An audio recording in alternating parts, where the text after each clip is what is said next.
Y bueno, hoy la titulo El PRI y su laberinto, pero por la sobrevivencia, porque ya he hablado de los laberintos de Morena y del PAN, pero hablar de laberintos del PRI es hablar de su historia misma y de la historia del sistema político mexicano contemporáneo, porque después de prácticamente un siglo, el siglo XX, de hacerse del poder mediante una revolución, mantenerse en él más de 10 sucesiones presidenciales, perder la presidencia en el año 2000, recuperarla en 2012 y volverla a perder en 2018, el PRI hoy se debate en una profunda crisis que le coloca en lejanos terceros lugares en preferencias electorales en prácticamente todo el país. Y aún con todo, el PRI sigue existiendo y planteándose alternativas para sobrevivir. La Revolución Mexicana, todos lo sabemos y yo lo digo mucho en mis cursos, fue una lucha de caudillos por el poder. Todos se combatieron entre sí hasta que el general Álvaro Obregón completó un primer periodo presidencial después de eliminar también a todos sus opositores, ¿no? Plutarco Elías Calles heredaría el poder solo para preparar el regreso de Obregón, quien al estilo de Porfirio Díaz no quiso reelegirse de inmediato para respetar los valores de la revolución, ¿no?, que había aparecido pues, por el sufragio efectivo y la no reelección. Termina Calles y Obregón se lanza para la presidencia nuevamente en elecciones que eran realmente una farsa y las ganaba quien tenía el poder y las armas. Desde luego Obregón gana, pero no pudo llegar a sentarse nuevamente en la silla presidencial, pues muere asesinado justo antes de tomar posesión en 1928 por muchacho José de León Toral. Pero bueno, todo mundo sabía que los autores intelectuales habían sido sus enemigos políticos, destacando justamente Plutarco Elías Calles. Fue entonces, ¿no?, cuando Elías Calles y varios más crean el partido de todas las facciones revolucionarias, acordando turnarse el poder presidencial y repartir todos los demás niveles de autoridad y representación entre los caciques regionales, que ahora ya eran todos miembros del partido. Así nació el Partido Nacional Revolucionario, que luego cambió el nombre a Partido de la Revolución Mexicana, y en tiempos de Lázaro Cárdenas, Partido de la Revolución Mexicana en tiempos de Lázaro Cárdenas, y finalmente quedó como Partido Revolucionario Institucional para las elecciones en las que ganó Miguel Alemán Valdés. Y efectivamente, las facciones revolucionarias, también todos miembros de la masonería mexicana, pero ese es otro tema, se fueron turnando el poder hasta la presidencia de José López Portillo. De hecho, López Portillo llegó a decir en alguna entrevista que él era el último presidente carrancista. Las sucesiones de Miguel de la Madrid, Carlos Salinas de Gortari y Ernesto Zedillo ya no obedecieron a las viejas reglas del sistema creado por Calles, y por eso también el PRI sufre su primera gran escisión. ¿Se acuerdan? Con Cuauhtémoc Cárdenas y Porfirio Muñoz Ledo a la cabeza de una corriente democratizadora que en realidad es el primer eslabón que iría uniendo a la izquierda mexicana y que desembocó en Morena a la fecha actual. Por eso hace poco Porfirio Muñoz Ledo dice: yo fui casi de los que fundé Morena. Se refiere a que él en aquellos lejanos años 80 se separó del PRI. Y sí, tanto el PRD como Morena tienen origen en las escisiones del PRI, y hasta la actualidad muchos de los principales liderazgos del grupo que hoy gobierna México, Morena, comenzaron sus carreras en el PRI. Hasta el presidente López Obrador, por supuesto, que fue presidente del PRI en Tabasco y pues parte importante ahí del grupo de González Pedrero, priista mítico de Tabasco.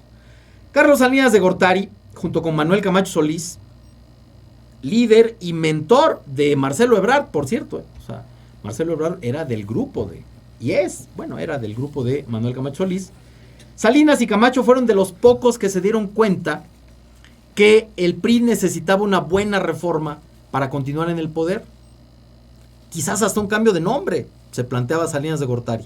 Pero los viejos líderes y facciones del PRI nunca lo aceptaron, y el resultado de esa pugna fue nada menos que el asesinato del que pues sería el sucesor de Salinas, Luis Donaldo Colosio.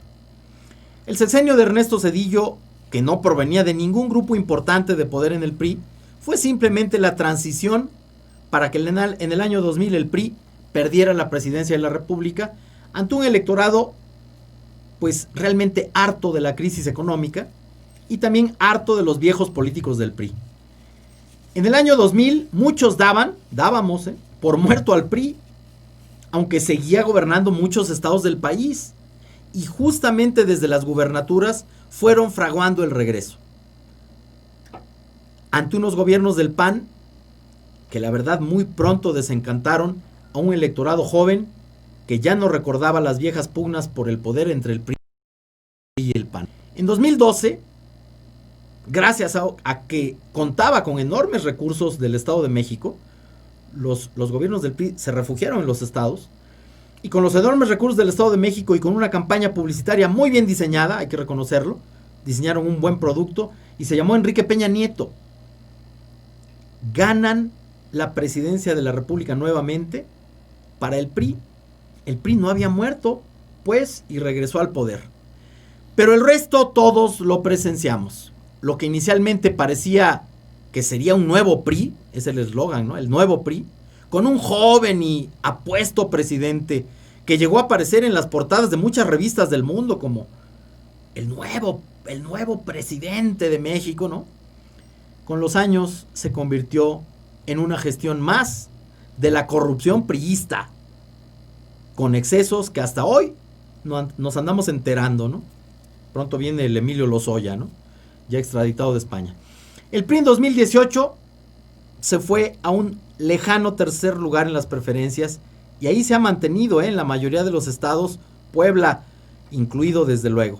Pero, en el PRI siempre hay peros, pero aún gobierna 12 estados del país. Es el partido que más estados tiene.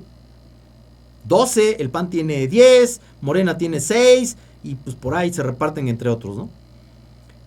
El PRI gobierna 12 estados con importantes bastiones, como el Estado de México, sigue gobernado por el PRI con Alfredo del Mazo, y es el estado que más presupuesto recibe del país, y gobierna el PRI cerca de 1,500 municipios, de los 2,400 que hay en el país.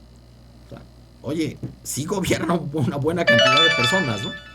Es cierto, el PRI cayó en preferencias electorales nacionales al tercer lugar, pero aún conserva centenas de municipios en los que, por increíble que parezca, la gente sigue votando por el partido tricolor.